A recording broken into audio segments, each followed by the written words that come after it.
Dari sisi nang tu inu dah mau kau selalu membandingkan hidup nu hidup tuan. Ya coba kalau mensyukuri keadaan dewi. Maka no kau mau kalau tenang otok nu tenang hati nu syukuri bado ade dekat nu. Jangan do ade dekat nu. Ade umat nu nak gubuk-gubuk. Oh, dia maka nak digi basi bawa kerja tuan nikmati. Casi de masalah ho ngan sawani tebak denyu. Amo tolok tenang lo bahagia syukuri do ade no.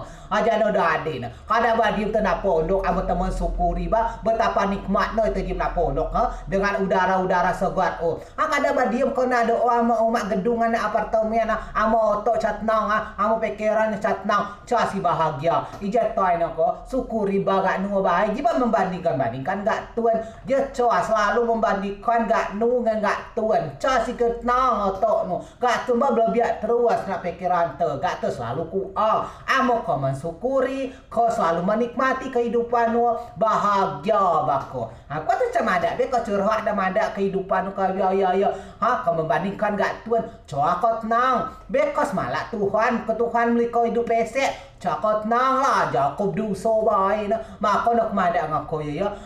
Toy na debat. Ngamo kalau bahagia tenang otok no syukuri badai nu jadi dah ada dekat nu.